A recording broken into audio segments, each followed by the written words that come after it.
If my mic is bad, why don't you just tell us about your thoughts? I think so. The prosecution started by saying that this is about money, power, and sex. That's what they began with, and that's what they ended with, and that was sort of what I predicted in terms of that. I call this the essay approach. Essay meaning ESSAY, sort of like writing an essay for school, where you lay out the main points and then you prove those points and then you summarize those points again in a conclusion. That's sort of what they did. That's how they structured it. So it makes sense that they were going to go back to the money, power, and sex argument, and that's what they did. I think they did an effective job of showing that. I don't completely agree with this is more of a theoretical issue and not a practical issue, but yeah, with Rob Wood kind of saying, and Lindsay Blake said this in the beginning, that they use religious beliefs to justify murder. In other words, they were suggesting that the beliefs were much less important than money, sex, and power. And I kind of take issue with that a little bit. But as I said when we started this trial, that I see why they're going down that path, because it's much simpler to make their case with concrete evidence related to money, sex, and power, as opposed to getting into religious beliefs and more theoretical issues. I think that's a much trickier terrain to kind of travel. So I certainly understand why they chose to make it about money, sex, and power, and how religious beliefs and beliefs in general became secondary to those elements of the case. I don't know if I agree with that, in the sense that I think there's a lot more going on here than money, sex, and power, but as we've talked about repeatedly, but I think, because, for example, if you start with Chad Daybell writing his first book in 1999, which was An Errand for Emma, to me, that's the event that sets this whole series of elements in motion. That's what sets this whole narrative in motion, is Chad Daybell writing his first word of his first book and then eventually getting that book published. And that's to me, that's much more about belief. And that's about, right, because without that backdrop, I don't think any of this happens. If you take away Chad's books and you take away his beliefs, you take away that whole element of this case, and you just say, okay, let's talk about money, sex, and power, then I don't think you have the same outcome. So in that sense, I don't totally agree with the prosecution in terms of their theory that it's about money, sex, and power. And by the way, Archibald took issue with that too. I think Archibald did a really good job, by the way. I don't really agree with his argument necessarily, but what didn't you agree with? Well, he took issue with the money. He went through each of the money, sex, and power elements and tried to disprove them for the jury. So, yeah, that was great when he was like, affairs are as old as time. So let's just compare a picture of Charles to a picture of Chad to see if this is about sex. Right, exactly. Let's all just think about this. You think that this is about sex? Yeah, I did kind of giggle at that, just because even Archibald's like, guys, look at this. But yeah, go ahead. This is a kombucha, by the way. I just realized what this looks like. As I drink it. Okay. Kombucha tea. Yeah. Or as our son calls it, kombucha bucha. Yes. So Rob Wood argued that those were the three components, and then Archibald, as a good defense attorney would do, took issue with each of those elements and tried to disprove it. I think he was making a lot of assumptions in his rebuttal about what those things meant. As you pointed out, like, he basically said, well, I don't think this is about sex because look at a picture of Charles. This is totally, Chad is totally a downgrade for Lori. Right. Did he use, I think he used that term. Did he use the term downgrade? It was very matter of fact. I mean, I couldn't help but be like, Like, I don't know. But I think he kind of missed the point there in terms of, it it's not that literal about her choosing a partner that's, I don't know, more masculine. I don't know the right word here. Let's put this in his terms. That's sexier, I guess, or whatever. I don't know, however you want to Yeah. describe. Yeah. That it's not about that so much as it about Lori feeling sexy and Lori feeling like a goddess and Lori feeling attractive, right? So the sex component, and maybe Lori, I guess Rob Wood talked about this, Lori using sex to manipulate. That's certainly, I think, a part of this. Yes, I think that is a big part of this. Yeah, and so that's an element, but I think the sex part is much more about Lori feeling sexy and Lori feeling something about being sexy. And I mean, yeah, sure, she's using sex in a particular way, but in the end, I don't. That makes it so it's about, yeah, that makes sense what you're saying. It's not about who the hottest guy is, it's about how she It's feels. it's about the guy that can make her feel like she's the sexiest woman alive, and apparently Chad was able to do that through his Yeah, goddess argument. it's not about what a man does or who he is. I've actually always said that it's about how he makes you feel. I concur with that. Right, and that's where this becomes a little more difficult to assess in the sense that if you just separate out the sex component without the beliefs, it's a very different case. So, in terms of how it's making Lori feel, Chad's calling her a goddess, right? And that's part of making her feel sexy too. That Right.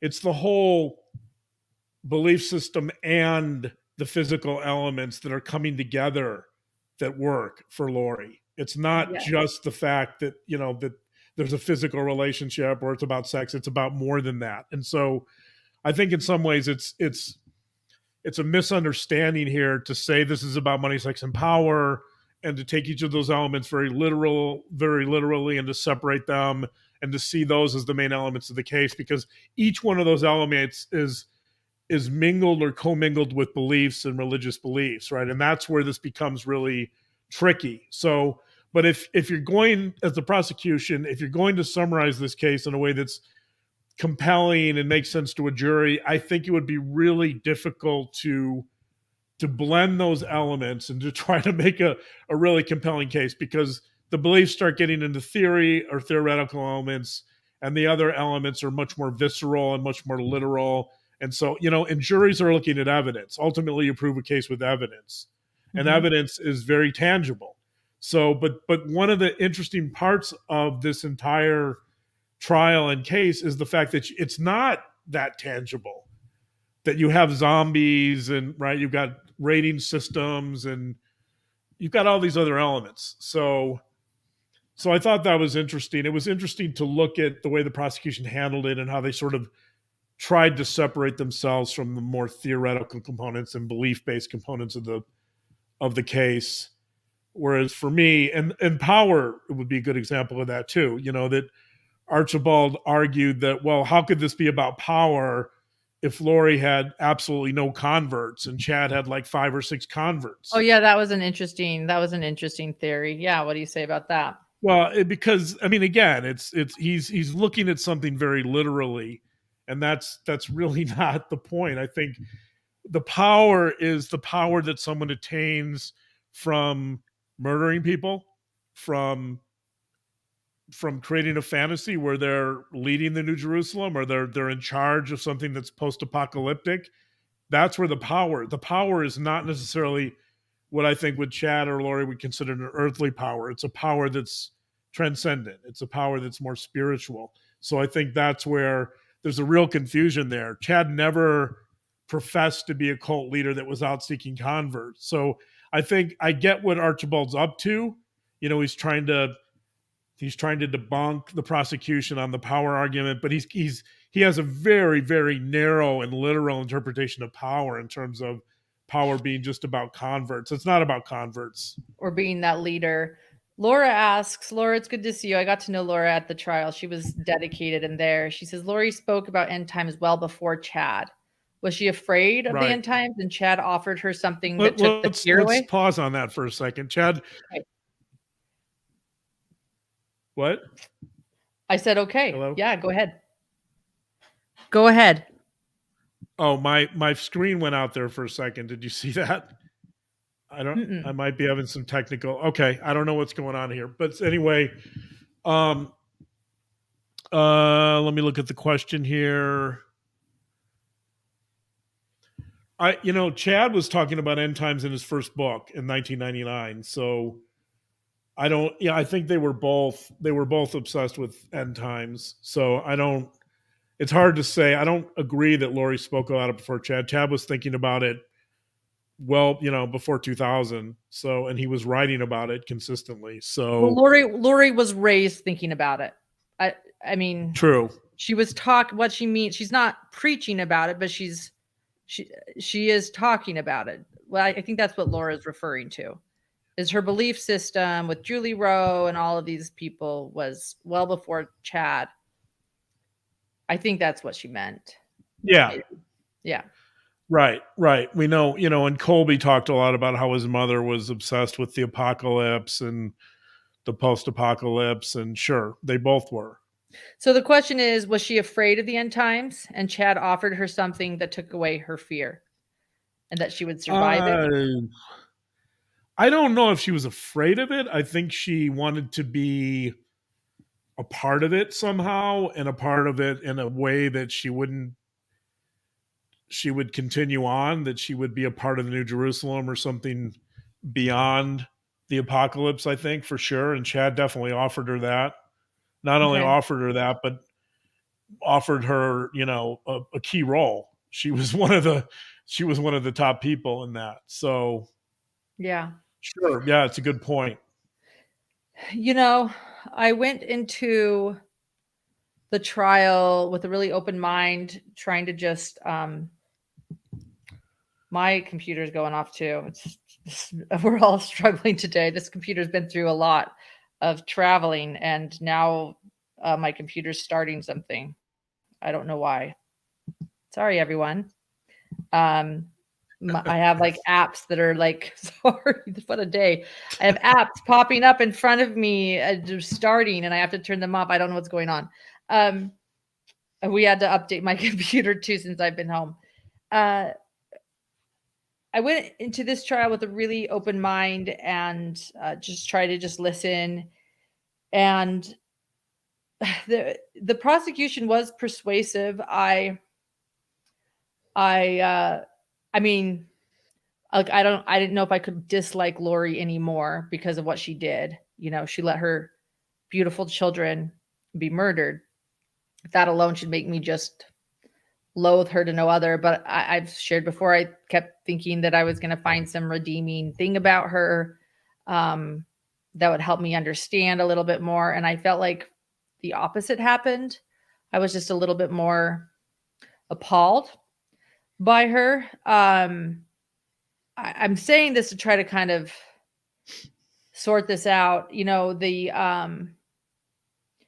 But the prosecution stood up, and the prosecution's closing arguments were incredible. I thought they nailed it. And then the defense, there's a lot of people, the defense can't win, right? And I don't mean that in a court. I mean in the eyes of public opinion, the defense can't win. They're either not doing enough for Lori Vallow Daybell. This is what the media's been saying. Thus, they're not a good defense and they're not helping her, or how horrible that they're defending Lori Vallow Daybell and they should be ashamed of themselves and they're getting death threats. That's what I mean by I don't feel the defense can win. And I thought they had a great defense. The media did bring up, I was on News Nation, Elizabeth Vargas, and she brought it up, but the question wasn't directed at me. But it's true that it's interesting that Archibald had never brought up the Chad Daybell being the ringleader, being the person that persuaded Lori, but it's because Lori isn't throwing Chad under the bus. Lori didn't really throw Chad under the bus. She did on the last day, but it was not something that the defense was able to bring until she said, okay, I'm not going to testify. And he did it. I guess I'm just kind of sharing a few things now. I was going to ask you a question, but let me just keep going with some things about the defense because I really would like to talk about them. Another thing I want to share about Archibald is a lot of people said, oh, those are crocodile tears and they're fake tears when he was crying. But I was in the courtroom and I was live tweeting when he started crying both times and he quickly stopped. And I absolutely think they were authentic. He's a religious man. Archibald is. I know that. Mary, thank you so much. Thank you. And when he started getting emotional was when he started talking about Christ, like helping those that need to be helped. And I feel like it was almost emotional in the sense of helping, like a defense attorney's job is to help those who have no help, who have no support. Nobody showed up for Lori. Summer was there for 2 days because she was a witness and her uncle Rex was there, but her parents didn't show up. Adam didn't show up. Summer didn't show up beyond testimony. And I think in some ways he was kind of maybe emotional after spending so much time with her. I've given like 5 or 6 thoughts. Let me know if you want to talk on anything, John. But I guess, okay, going back to, let's go full circle.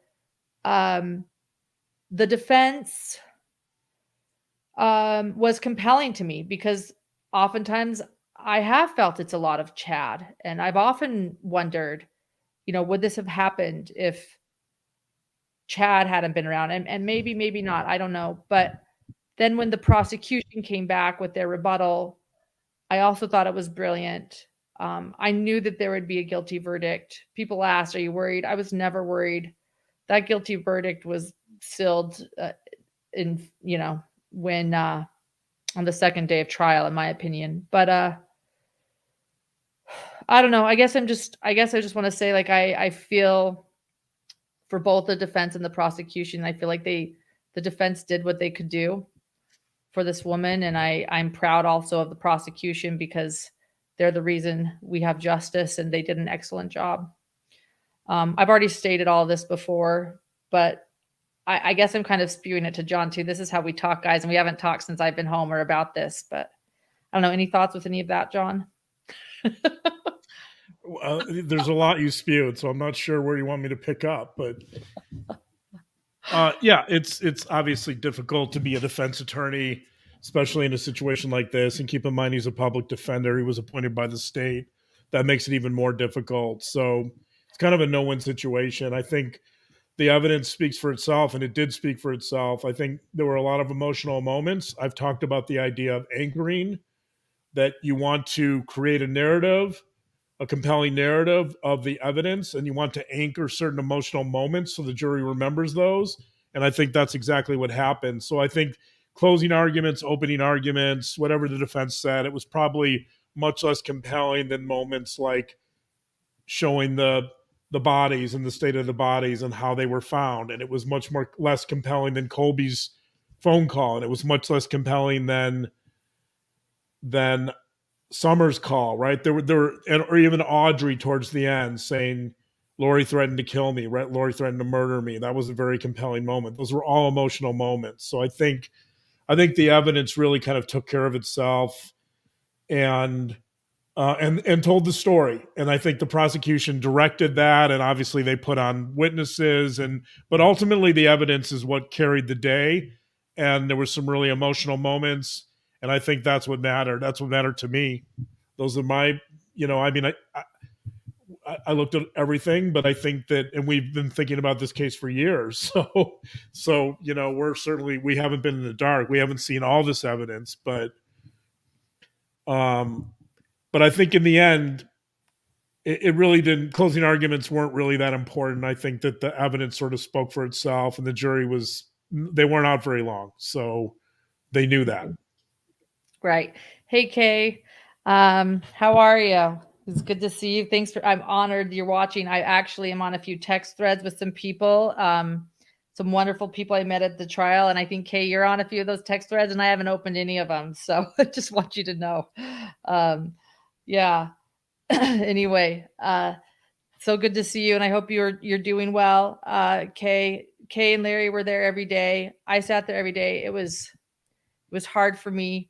Guys, this is true. Like, I'm a little off still, and I don't think I fully have emotionally felt everything from the past 2 days, if I'm going to be honest. And I got up this morning in Boise, Idaho, and got ready to come see John. And I'm so happy to be home. And I think I'm still processing it. But Kay, you and Larry are amazing, and I'm so grateful for justice. Some of these text threads that I'm a part of are, I mean, just incredible people. Tammy, Daybell's aunt and her cousin, I was able to sit up one night and just talk to them until 2 a.m. And I'm so grateful that justice has been served. It's good to see you, Kay.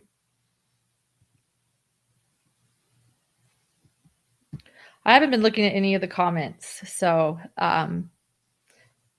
John, I'm trying to follow some of the comments, but and I haven't been looking at them, so I don't know what you're looking at. Yeah, it's somebody asked a question earlier about why Chad waived his right to a speedy trial and why Lori didn't. That's an interesting question, I think, in a way, because I do think that it was strategic, or will be strategic on Chad's part, in the sense that he wants to see the evidence and he wants to see what the state has and what they're going to bring against him. And he's going to clearly take his time in evaluating that evidence and trying to come up with some kind of compelling defense, I guess. I think ironically that Archibald sort of set the stage for Chad's trial with his closing arguments, in the sense that Archibald more or less said this is all about Chad and threw Chad under the bus. So I don't imagine that Lori was happy about that, but you know, it's going to be, I think, to put it mildly, it's going to be difficult for Chad to put on a winning case. I think knowing some of the evidence here and kind of looking at especially, ironically, looking at the way Archibald framed this case in terms of Chad, in some ways, he's giving the prosecution a potential lens or framework that they can use to begin their trial with Chad. Troublemaker Baker says she's absolutely fascinated about reports that Lori was holding her lawyers back. Yeah, no, that's true. I mean, that's kind of what I said earlier here. That's accurate. Not holding them back. I mean, I don't know if we should be fascinated by that. I think we've all known that, right? I think that we've sat here for 3 years and we've said that Chad's probably going to throw Lori under the bus, and Lori's not going to throw Chad under the bus. And I think that's what we're referring to here, is that they didn't throw Chad under the bus until the very end.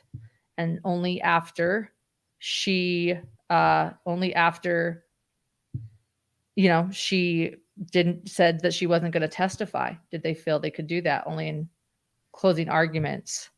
So I think it's what we've always thought, right? Isn't that's sort of what we've always suspected is going on, is right. If you believe that Lori is still all in on this belief system, which she seems to be, then yeah, she's going to protect Chad, and she continues apparently to protect him, even though presumably she's going to be sentenced to multiple lives in prison. So I guess to her, protecting Chad is important still, and the belief system.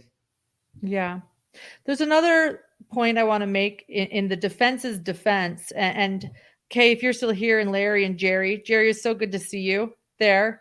Jerry VALLOW, Charles's brother, was also there for much of the trial, and his wonderful wife, Melanie, and Susan VALLOW was also there. So many people came. Anyway, there was a beautiful picture, Larry, of you and smiling and talking to the to Jim Archibald, the defense attorney. That was touching for me. I learned a lot watching the way Woodcocks love and give love to people that we wouldn't suspect they would, and that was a touching thing. But in the defense's defense, I know that again they were given a really hard time for not doing well enough for Lori during it. And again, a lot of that was, well, they got the they got the death penalty taken off the table, and that was maybe their main goal. But I think you have to realize a little bit of strategy too. And I want to use this bit of evidence. A big piece of evidence, a bombshell piece of evidence, was dropped in the middle of the trial about Lori's hair being on a piece of duct tape, and everyone argued. Well, everyone thought, well, why didn't the defense stand up and say, oh, sorry, I got distracted. Why doesn't the defense stand up and say, this duct tape could have been anywhere, and they didn't. They didn't really push back. And in the closing arguments, they did bring that up. They argued the duct tape that Archibald said he hoped any mother would have a piece of hair on their child. I'm like, well, I mean, let's not even get into that argument, but that was Archibald's argument. And the prosecution came back with a great rebuttal to that. Thank goodness. But I come from a lot of defense attorneys, and I think one reason they did that is if they put forth these type of arguments or defenses during the trial, that allows the prosecution to then perhaps use other witnesses and other evidence as well to rebut, to point out that the defense is wrong. Just sharing that a lot of times the defense will often use some of their most profound arguments at the end, because the prosecution doesn't have the ability then to bring forth other witnesses and really work to change that. And I think that might be something that happened there, that they were waiting for the closing arguments to make a lot of statements so that the prosecution couldn't have time, if that makes sense, to really profoundly rebut those. Laura Ferris writes, this is from Tammy Daybell's amazing aunt. Thank you. She is watching and teary, up chatting with Lauren like it was therapy for us. Okay. So since this is Tammy Daybell's aunt, Vicky. And since she's allowing me to share, so Tammy Daybell's aunt, Vicky, and Tammy Daybell's cousin were at the trial. Tammy's mother's sister and Tammy's and then Vicky's daughter Julie. They're amazing. And yes, we stayed up. How late did we stay up? Till like 2 or 3 in the morning, guys, talking. They're amazing. And I was so grateful to get to know Tammy a little bit more. And I'll share this too. Lucille, remember that story about Aunt Lucille, John, or Grandma Lucille? That told Tammy to stop playing her damn video games. Right. Yes. Lucille's daughter. This is Lucille's daughter here. Okay. She wants to make it very, very, very clear that Lucille would have never told Tammy to stop playing her video games. So there you go. We'll let Lucille's daughter speak for her instead of Chad. Hey Bree, we will rock you. Yes, another song I listened to with Larry during recess with Larry Woodcock was Thunderstruck by AC/DC, John, because it was one of JJ's favorite songs. So we'd be out at recess listening to all of JJ's favorite songs, rooting for justice. So I think We Will Rock You. I could be incorrect, but I think We Will Rock You is a Queen song. AC/DC. I Thunderstruck. In addition, okay. Gotcha. Yeah. Yeah. Okay. In addition to We Will Rock You. We Okay. were I also got you. Yeah, listening. right. He came out when you left the verdict. I saw Larry came out and he riled up the crowd with "We Will Rock You" and got them singing, and so that was an amazing moment. Yeah. Yeah. Kay Woodcock is saying 1 down, 3 to go. Okay. I love that you say that. Do you want to share those 3? Because that's been talked a lot about too. I think I know she means Charles. And then there is, of course, Chad has to go forth in trial. And then Brandon Boudreaux deserves justice. So after, I don't think Kay or Larry, I was ever able to tell you this, but it was closing arguments. It was recess closing arguments, and we were all listening to Thunderstruck AC/DC at recess. Okay. And Yeah. went home the next morning for the verdict. I wasn't even sure that I could get in for well, that's another story. But the next day for the verdict, I'm getting to the courthouse. I jump in my Uber and he's playing Thunderstruck AC/DC on the radio. So if that's not a sign. So anyway. Although I think it will be interesting to see what happens with the remaining trials. If Lori, I wonder if Lori's going to go to trial in Arizona simply because. She is. They made a statement yesterday. Oh, she is. Okay. Yeah, John's not as up to date. Arizona said they'd be extraditing her as soon as possible. Okay, but I mean, is the question is to me if is whether Lori, now that she's convicted, is she going to probably take a plea deal and just serve another life sentence in Arizona, or are they going to try to get the death penalty? I don't know. They didn't get the death penalty in Idaho, so who knows?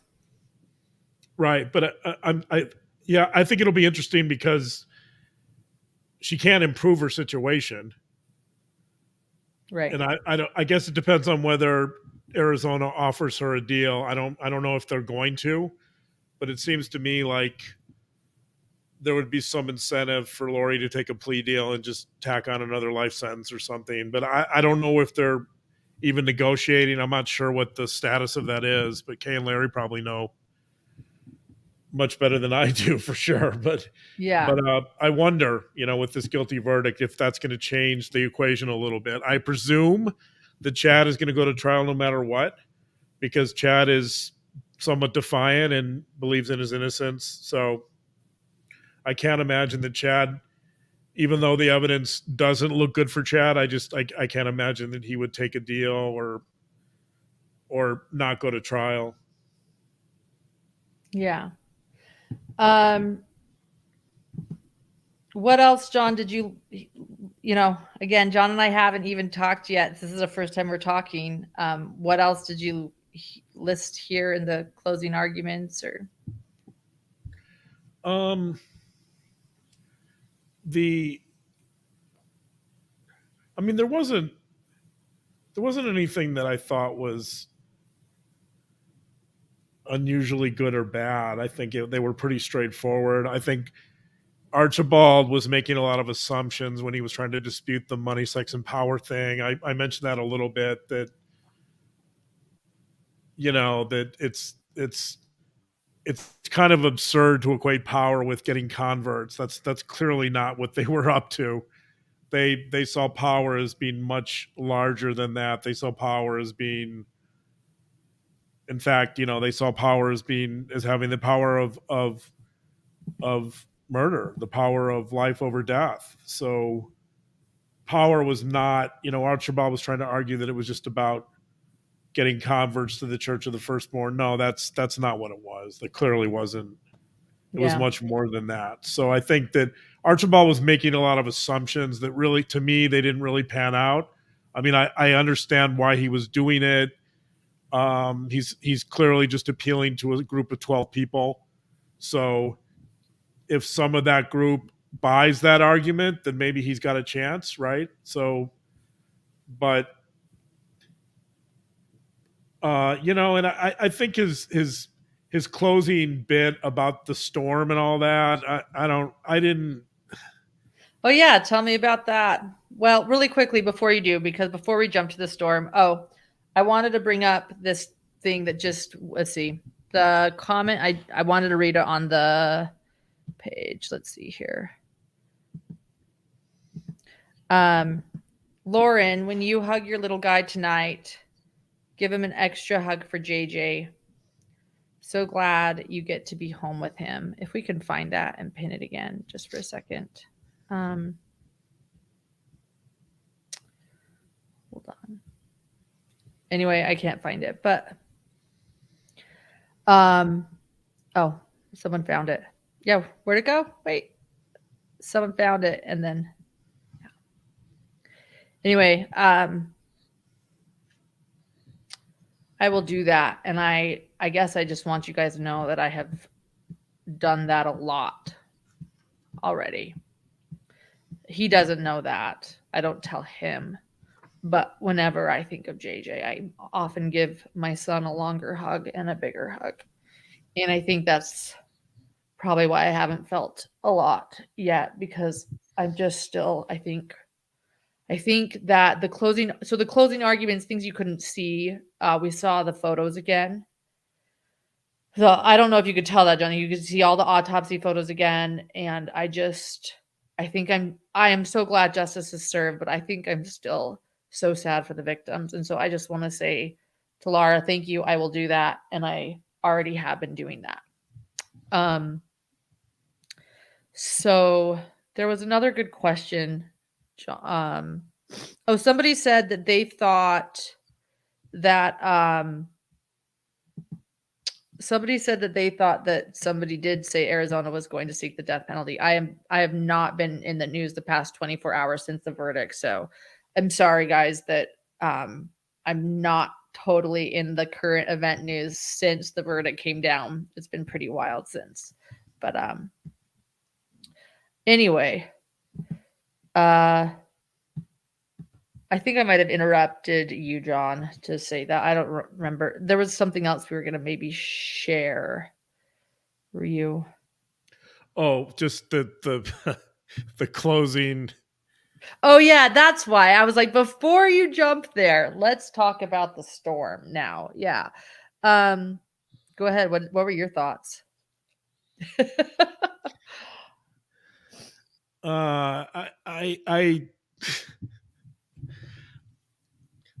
don't know. I thought it was a little risky, but I guess I didn't. I was a little put off by it, I guess, but I mean, he's meaning the storm in two senses, right? So I mean, he initially he means it in one sense, but then he expands it to kind of imply that he means it in a sexual sense at first, but then I think it becomes more than that. That he ended with saying that. So my screen just went. Did my screen here. go out? No. Okay. Nope. It looks good here. Okay. I don't know what's going on. We'll have to check our equipment again now that you're back. He basically said at the end that she protected her children until the storm, right? And so like that you're supposed to hide from a storm, you seek shelter from the storm. He's using the storm obviously kind of in multiple ways. But I don't know if mixing kind of those metaphors was that. I don't know how, I don't know if it was that effective, number one, or even that classy. I don't know how else to. It was a little crude, I think, and I don't know who he was trying to appeal to with that, but maybe a little too clever for his own good. I think to me it kind of backfired a little bit, and I thought Archibald. I think Archibald is an excellent attorney. I think he did a really good job, all things considered. I mean, as I said earlier, I think he had a really bad hand. He was given a really bad hand to play. So, given that, I think he did as much as he could possibly do, and given his client's desires and constraints put on him, I think he did an exceptional job, all things considered. So, but the ending about the storm that was a little shaky to me. I loved it. Okay, what did you love about it? I loved the ending. I mean, yeah, I loved it. Look, we're not talking about the guilty verdict or the non-guilty verdict. And I, by saying I love this, I'm not talking about whether I'm pro defense or pro prosecution. The defense had what they had to work with, right? And I knew the guilty verdict was coming down. So these were some their last words to say sort of about this case in general. And they're saying that Lori loves Jesus Christ. First off, they took the most memorable thing in trial, right? Not the most memorable. The heartache and the emotions are the most memorable.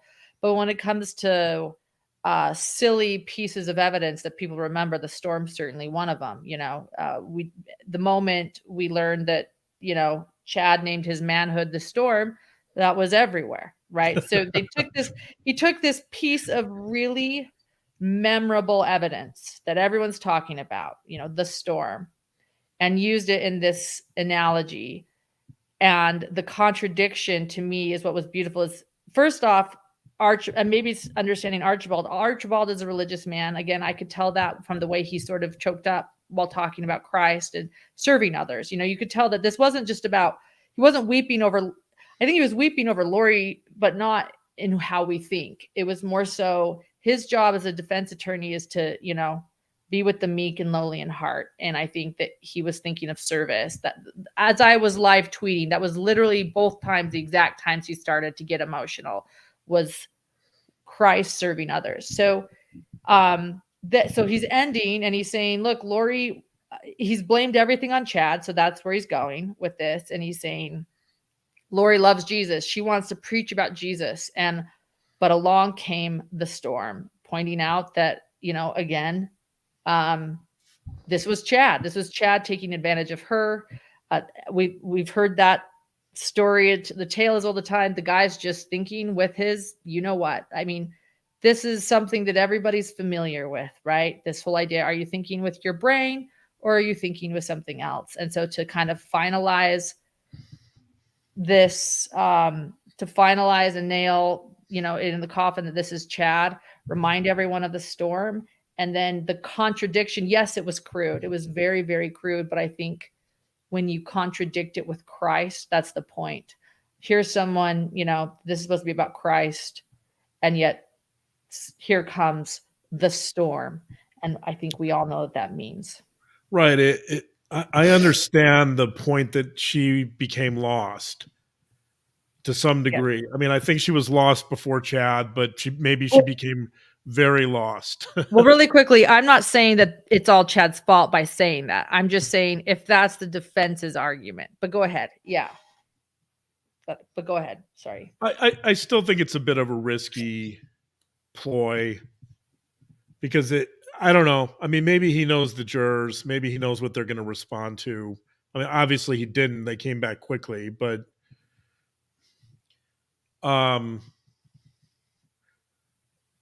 yeah, right.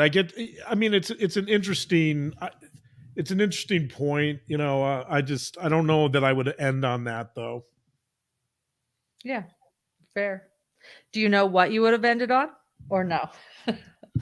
If I was the defense? True. I guess that's what I'm asking. Yeah. You don't have to have an answer. Don't worry.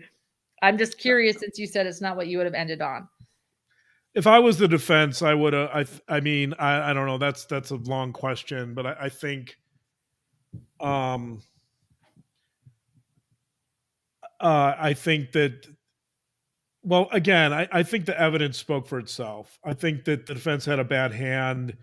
I think the prosecution really just needed to present a lot of the evidence, especially the emotional evidence, and they needed to put that together in a coherent way, which they did. They were very effective with that. They called a lot of witnesses that were effective.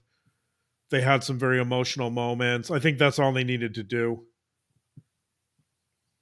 So Yeah. I don't know that any defense would have worked. I think the best defense strategy would have been some version of what he ended with, but much more extreme, and kind of arguing that maybe Lori didn't know as much as people thought, and that Chad had much more power over her than people thought, and that Chad's influence was extraordinary on her, and that she really she may have known to some degree. I mean, I wouldn't say that if I was a defense attorney, but that her knowledge was more limited than maybe we understood. And in the end, it was a circumstantial case. I think a lot of people were worried about that there was no smoking gun. There were no texts that clearly revealed that somebody committed murder here. So it was circumstantial. I mean, in a way, I mean, you could read between the lines, right? It was easy to read between the lines and know what was going on here, but still there was no smoking gun. So in that sense, I think there was a little bit of an open door there to exploit some uncertainty. Yeah. Someone's asking, and this is a great question. I'll read this, a question that's pinned on the screen. And if anybody has any specific psychology questions, well, we have John here. Clearly, I've been talking a lot because I was there, but I think what we really want John for tonight is to answer some of these types of questions. Someone is wondering, we all want to hear Lori's flat affect after hearing her verdict and trial. Yeah, I think she was kind of non-emotional. That's what I saw. Yes, some people noted her folded arms. I mean, my arms are folded right now, so I don't know if that means anything, but any thoughts about that, John, or it's consistent with it's I tried to look at her affect on the video feed. The video feed wasn't great, so it was really hard to get a good picture of her affect and her nonverbals, but flat affect would be consistent with who she is and how she's expressed herself throughout the trial, and how we talked about this years ago when we first started talking about this case. That when she was arrested, and when the Nate Eaton video of confronting them in Hawaii, that she's never shown much emotion, and so that's consistent with, I think, who she is. And we've speculated that maybe some of that's depression, maybe some of it has something to do with potential features of psychopathy. That psychopaths are notorious for having no emotion or flat affect. They don't show fear. They don't show sadness. Maybe some of it's related to some version of schizophrenia that she might have. I don't know. It's a complicated question, but because all of those have some potential component of flat affect. So it's not surprising that she didn't really respond emotionally, because that's what we've seen and that's who she seems to be. Thank you. Right. We've always said she doesn't have a lot of emotion. And we have to realize a lot of people now that have been watching us at the trial, John, they found us at the trial, so they haven't heard all of our previous things. John can answer this in his way, but I want to answer it in what I saw at the trial way. Hidden true crime would have mattered if Lori's mental illnesses were taken into account. I think that would have been a good defense by the defense, but I think one reason they didn't. Does everybody remember seeing a Dr. Werner on some motions that came down, and everyone looked him up, and the state had hired him? I think that if the defense were to bring up mental illness, then the prosecution would be able to bring up their Dr. Werner. I just wondered if that had something to do with it. Maybe, maybe not. But I think there's a lot more reasons certain things don't get brought up than we realize, I guess, is the point I'm trying to make. Is if one side brings up something, the other side gets to bring up something else. And they think about those things. Which could be equally or more damning, yeah. So, yeah, we don't know. There were a lot of we talked about this. There's been a lot of psychological evaluations conducted. I don't know what they say. I don't know what their diagnoses are. So it's really hard to speculate. But We know, obviously, we know there's no insanity defense in Idaho, so that was off the table. We know she was deemed incompetent for a period of time and then competent, so apparently her mental health changed at some point. Would it have mattered in the end? I don't think it would have mattered that much. So, I mean, it depends. It really depends. It depends. It could have actually hurt her in some ways, depending on what the findings were. So I don't know. It's really hard to know without knowing what the diagnoses are. Yeah. Would you say Lori is like Chris Watts or an annihilator? Oh, Liz Johnson, get Mark Means on here. He'll tell you everything that the defense did wrong, I'm sure. Okay, so here's the question I was reading. I mean, essentially, do you think that Lori is in some ways an annihilator, annihilating her dependence for freedom? Or is it a midlife crisis?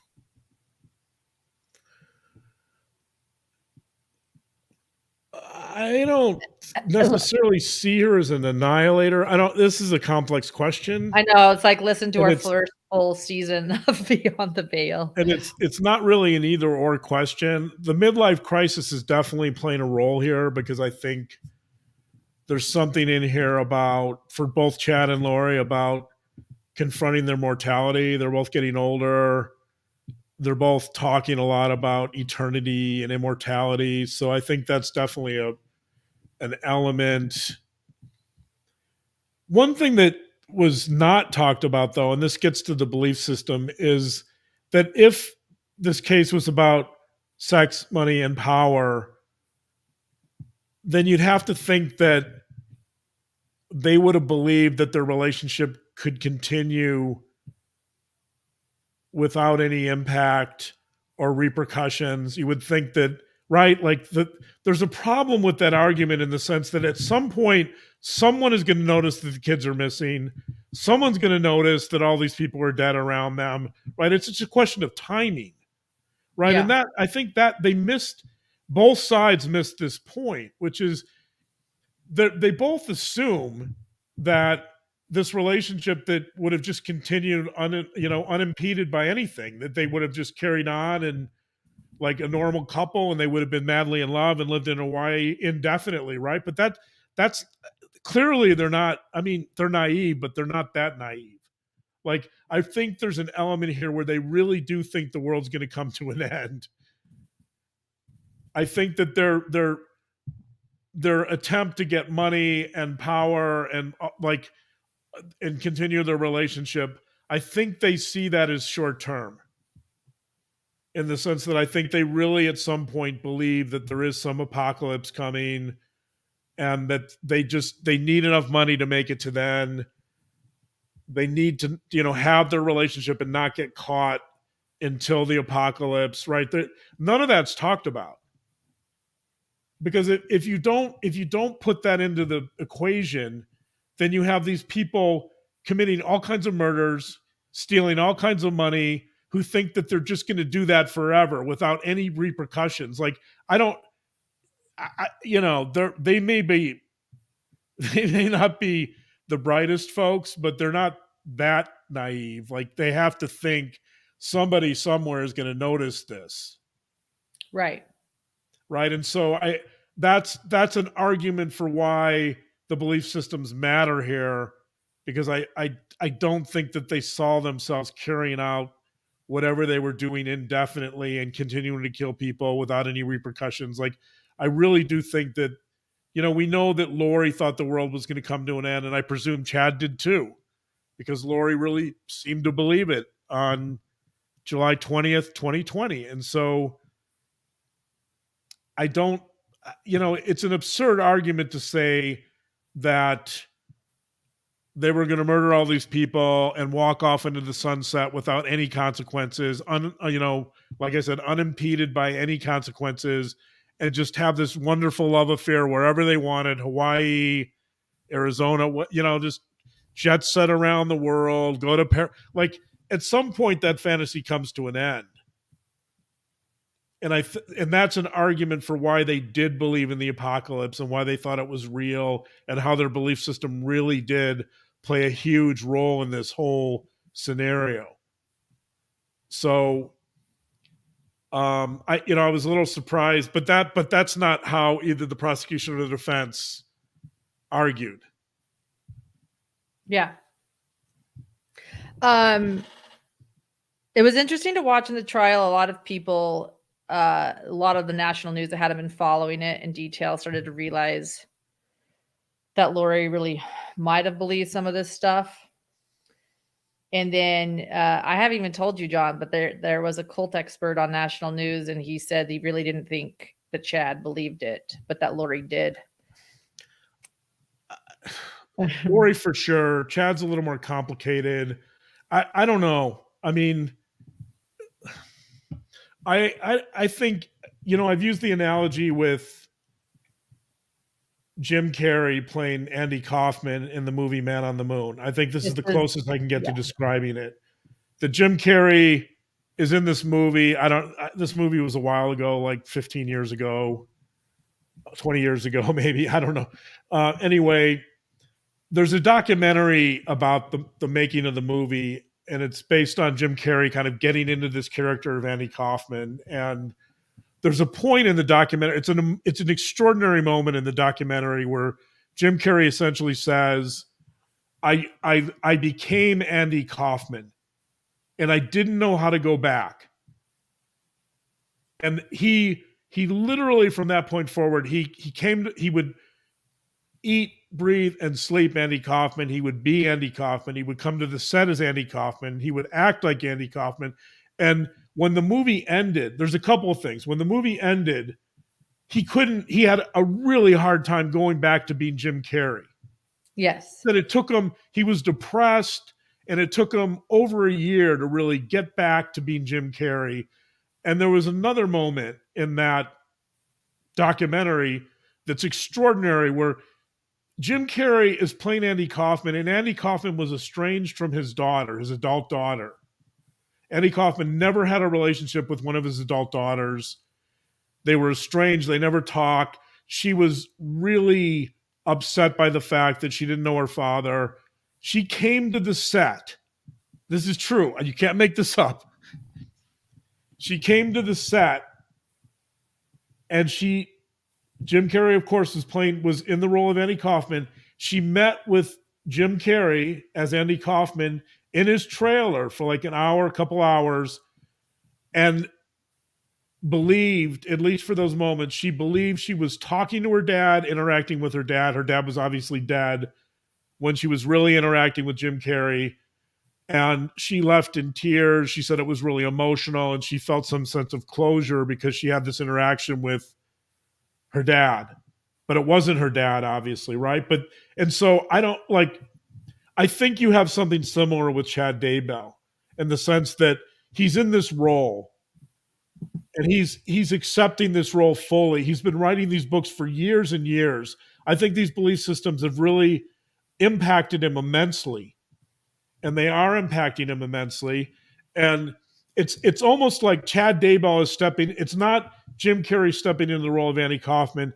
It's Chad Daybell stepping into the role of Chad Daybell, which is even more compelling. In other words, Chad Daybell, the author, is now stepping into the role of Chad Daybell, the prophet, and he's starting to believe it, and he's starting to become this role, and I think it's really hard for him to get out of it. So does he fully, completely, 100% believe it? Maybe not in the way that Jim Carrey doesn't. Jim Carrey knows he's not Andy Kaufman, but he sure doesn't feel it, and he sure doesn't act that way. And so I don't know. The lines become really blurred at some point. And I think go ahead. When you become a more extreme version of yourself, when Chad Daybell becomes Chad Daybell, the author, becomes Chad Daybell, the prophet, I don't know. It becomes really difficult to kind of disentangle those different roles. So did he fully believe it? I mean, I don't know. I think he certainly was invested in it, and he certainly played a role really well. I think he believed it to a large degree, maybe not 100%. Fake it till you make it. sort of like, no, I think there's some truth to that. Or as people started to believe him, he started to believe himself. Maybe. There's a difference right. between being, I'll give this a chat. There's a difference between being an absolute con man. I had a woman on my channel, or our channel.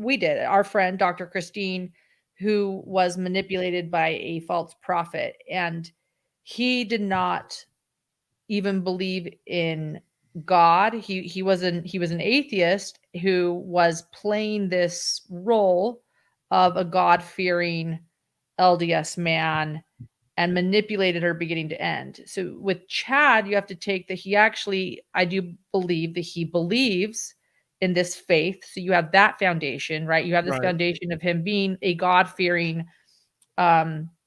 believing man. I do believe he believes his Mormon faith from everything I've read. So start with that, right? If he believes part of it, then at what point does he stop believing? And in some ways, his mentality is believing in the voices that he hears, right? We've read that in his autobiography, to believe in what he, in other words, his hatred is from God, his love is from God. Whatever he's feeling is, to Chad, a voice from beyond the veil. So if he starts to hear these voices, and if he starts to hear affirmation of his strange beliefs and validation from Lori and all these preparing a people conferences, and he starts to say, I'm a visionary, and everyone's believing him, and it's reinforcing this idea that he's a visionary. I understand what you're saying, John, that in some ways, like I said, he's faking it until he makes it. He's like, if they believe me, I believe myself. I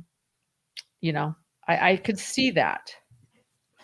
Yeah, they're right. So there's definitely a social component, in the sense that the people around him, or at least this particular group around him, are reinforcing that role, and they're reinforcing those beliefs. You and I've kind of joked about calling Chad the accidental guru, in the sense that he didn't necessarily want to play that role, but he did, and people kind of forced him to that role. And certainly, if he wanted to be with Lori, he saw that as a compelling way to get Lori to be in that role. And his books would be consistent with someone who was on a track. He was sort of on a path leading to that role, or potentially leading to that role. All he had to do was say a couple things. He had to say, I had a near-death experience, which allowed me to see beyond the veil. So that made him more than human in some sense. That opened the door to him being a prophet. And the other thing he had to do was say, these books are real. These are real visions. This is really happening. And that allowed him to say that my books are scripture. Those are two things he essentially did. And then once he did those two things, now he was fully in the role. Now he was like Jim Carrey playing Andy Kaufman. Right. Except Jim Carrey, this is such an important thing. Jim Carrey knows he's playing Andy Kaufman. Chad Daybell is playing Chad Daybell. He's just playing a more extreme version of Chad Daybell. That's where I think it becomes really difficult to assess, because, like, for somebody to say he knows this isn't true, I mean, you don't murder people. You don't murder a number of human beings. You don't murder kids unless you believe to some degree unless you believe that your visions and beliefs are real to some degree. Like, you just don't kill people without any accountability. Right. And I agree. He wasn't worried about accountability because of the apocalypse and because he believed he was a prophet. So he didn't see that applying to himself. Right. And so it's complicated. So we all know from everything we've heard, including Heather, including the investigators, we've all concluded that Chad Daybell made up his near-death experiences. But we've also heard that those events really happened.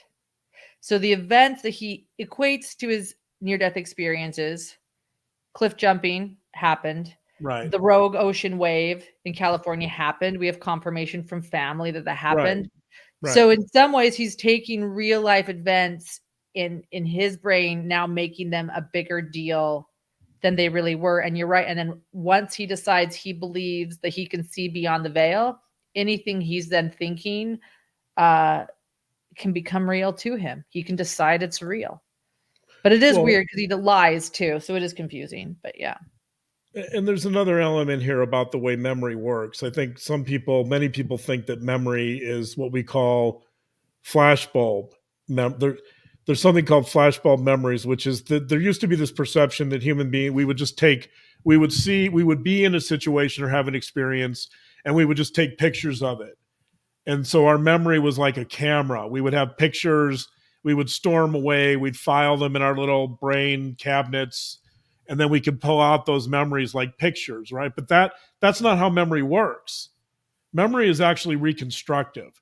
So when we don't take pictures of events or experiences, we have broad recollections. We relate to details in our experiences, smells, sights, sounds. Like there's little things that lead to memories being stored away in a particular way. And some of it depends on how vivid and emotional our experiences are too. Whether there's adrenaline or cortisol, there's a lot of things that go into memory. But the bottom line is we don't pull those memories out of file cabinets like pictures. Those memories, when we pull them out, we're actually reconstructing them. So in other words, we're constantly reworking our memories to some degree. And that, by the way, is why eyewitness testimony is so controversial. If there's a crime and there's only one eyewitness, you'll often see the eyewitness will become very blurry or uncertain about certain details. And that's because memory isn't precise. And so you can have somebody like Chad Daybell who jumps off a cliff, and at the time of the event, he remembers that maybe it was a difficult experience and a little traumatic, but it's nothing. And then later, when he's motivated to kind of adapt that memory or change it, he reconstructs it so that it becomes a near-death experience. And then he convinces himself that it's real. And over time, the more he reworks that memory and reconstructs it, the more he's going to believe it's real. I had a friend, speaking of that, I had a friend that used to always say that her neighbor growing up was really wealthy and that he drove a Ferrari. And then she saw a photograph of an old photograph, and the car was in her neighbor's driveway, and it was like a Honda or something. She always thought her neighbor was really rich and had this Ferrari sports car, like when she was little. And then she sees this photo of it in the driveway, and there's a Honda sitting there. She's like, wait, that was a yellow Honda? It wasn't a Ferrari? Right. I mean, same thing, right? Right. Because it's yes, and that's another element of memory. There can be a very emotional component attached to memory. So that's how she wanted to see the neighbor. That was her emotional experience of the neighbor. She saw the neighbor somehow as maybe powerful and I don't know, wealthy, right? And so that all became a part of those memories. And she was a child. She was a child. The Honda became a Ferrari. Right, it became a right. And so yeah, and so that's that's why memory is tricky, but it's certainly it's not unreasonable to think that Chad reconstructed those specific memories because they were traumatic to some degree in such a way that they really benefited him and that he felt that they really were near death experiences. I mean, he wasn't near death in either one of them, but again, he's reworking those memories to fit this role or this narrative that he needs to occupy. And then, as you've pointed out in our podcast, when someone falls in love, someone that's dangerous like Chad, and not understanding his thoughts and his, feelings or emotions and equating it all to the spirit. When you have someone that falls in love, it could even make things more extreme. Or I don't know what it was. when someone starts to follow his, the storm, then maybe it even gets worse. Anyway, thanks for letting us process that. Yeah, on that point, there's some research showing that people become more radicalized or more radical in their beliefs through love. Particularly if it's kind of this, we saw in the love text, this very obsessive kind of romantic, kind of adolescent type passionate relationship, right? I mean, I don't think it was real in that sense, but still, like that's the type of relationship that really can lead to radicalization on both sides, for Lori and Chad both. Well said, Eve B. Every cult leader curates their backstory to fit the role of prophet and Messiah. And the comment before that was also really good. We didn't point out, but that Chad, he was upset with his LDS hierarchy and not moving up the ranks. I feel very strongly about that. John and I both do. I think it's actually one reason he moved to Rexburg, honestly, is that he wasn't moving up the ranks in Springville, and he wanted a fresh start, and he wanted that. And I think that he actually started to get angry when he didn't. And that's when he wrote his train dream on a vow, which is that the LDS prophets were falling away and the LDS authors were more righteous and listened to me, and going on the speaking circuit. Right. And there were competitive issues with his siblings. I think in some ways he felt somewhat inferior to his siblings who all had advanced degrees. And so becoming a prophet and really playing up the power of his books and the visions he was having and the near-death experiences, all that would be an attempt to really occupy that role of being a prophet or being special, at least relative to other people in his world, right? That he could one up his siblings if he has these special powers, because clearly they don't. So I think that all played. Go ahead. That all played a role in his transformation. They had master's degrees, but he was going to be the spiritual one. Right. Exactly. It was power in a different sense. And again, not the way that Archibald is talking about power being the number of converts you have. That's it's such a peculiar interpretation of power, by the way. But that Chad wasn't looking for power through converts. He was looking for power through other channels. Yeah. Megan's interview with Hidden True Crime. A lot of people are mentioning it over here in comments. I finally switched to comments. I'm reading comment. I mean, I've been reading them for a while, but for the first bit of this, I wasn't. And a lot of them are bringing up the lower 95, Barry Cox's. Oh yeah. Lower 95 philosophy that Lori grew up with, essentially meaning, only 5% of the population are as beautiful or smart as the Cox family. Do you think that played a role in anything at all? That was the one question I saw. I think it's consistent with, you and I have talked a little bit or maybe a lot about the possibility that this was something of a narcissistic family. And when I use that term, I'm talking about specifically about a book by the Pressmans, by Pressman and Pressman.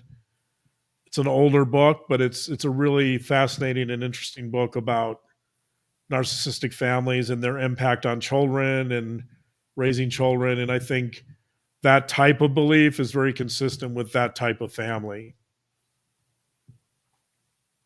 Yes. Thank you for sharing that.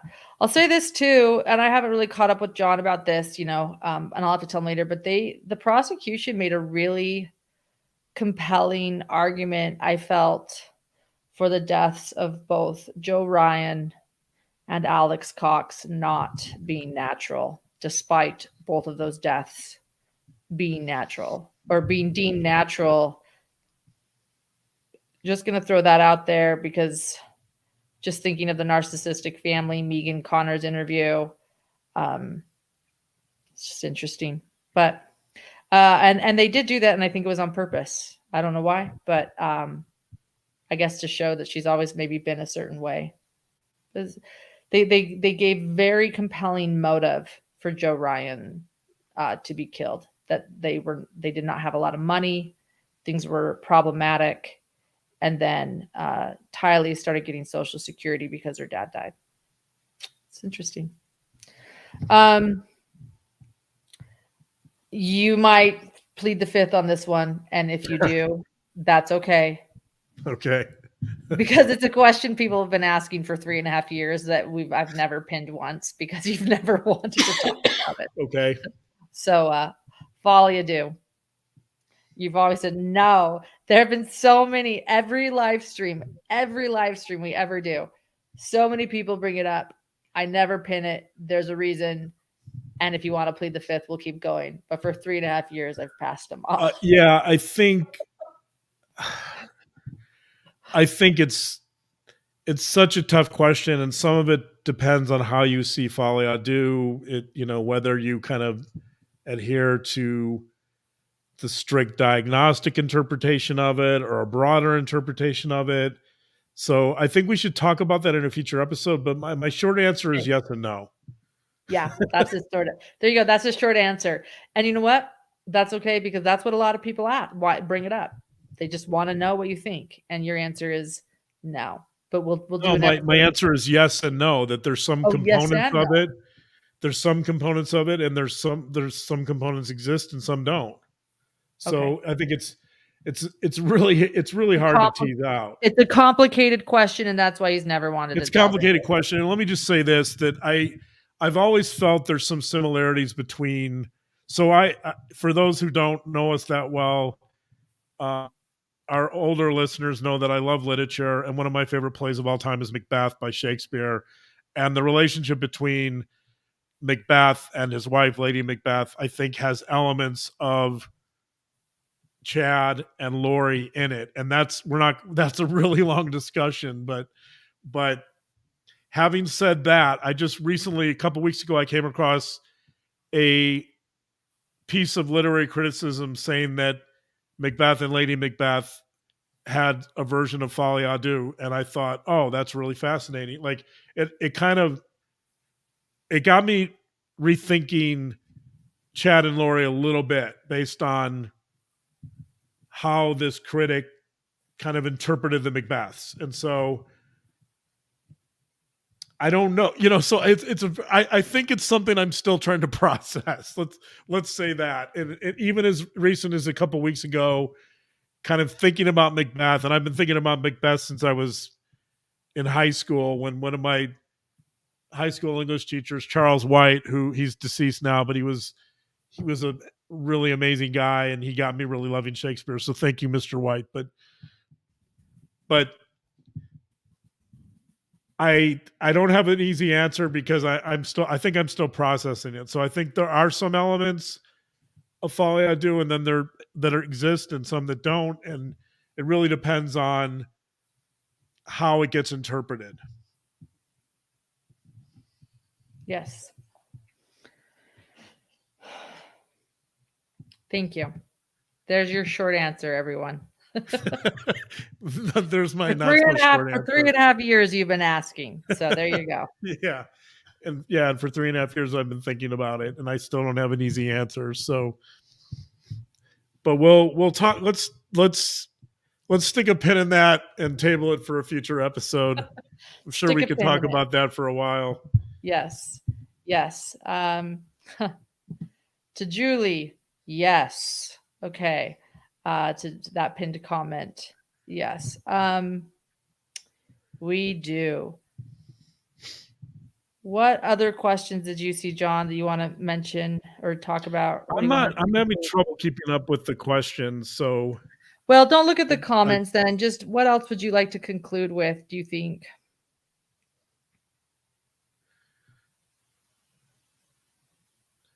I think that just conclude with that, I think for me, speaking for myself, that I feel a lot of gratitude and maybe some relief that this trial's over and that there has been some justice served. And we've been waiting for this for a while. It feels like it's been endless with the pandemic and all the delays. And so, of course, it's always bittersweet because there's victims and a lot of people were needlessly killed and murdered, and it's never possible to truly overcome that. So I think most of these types of situations are always a little, to me at least, they're always a little bittersweet, in the same way that when I conduct an evaluation and I consider someone to be high risk and essentially they're going to be sentenced to life in prison, I know that I've been responsible potentially for taking away someone's life, and that's not why I got in this field. So there's always some bittersweet elements to these types of scenarios, but it was a very emotional verdict to me, and we've been invested in this case for many years now, and so I think I'm grateful that we have justice, and we've started the process of acquiring justice for the victims. Thank you. Yes, I am grateful for justice. Yeah, I am. I'm grateful to be back home too. And as you say, John, only connect. I'm grateful to connect with you. And this is the first we've actually really talked, was this live, since I got home today. And, we were rushing to find some childcare. And I spent the afternoon with my boy while John worked. And now I'm excited to spend time with you. So I've missed you, and I'm grateful for justice, and I'm grateful to have watched. I witnessed so many of the victims, as well as family members of the defendant, come together in unity, prosecution, and defense. And I watched and witnessed this in awe, and I have learned a lot. And this trial, I think, was a remarkable show of humanity as well that I'll never forget. So happy Mother's Day to everyone out there. And yeah, here's to justice and mothers and sleep. That's all I want for Mother's Day. Yeah. Right. Well, yeah, I'm glad you're home, and thank you for your commitment to this trial and for being a part of this, for your sacrifices. But it's a good time to come home on Mother's Day. So welcome back, and we're happy you're back in the nest. Thank you for coming home. Thanks, babe. All right, everyone. Have a great night and a great weekend, and we'll see you. We'll see you soon. Okay. Good night. Good night. Good night.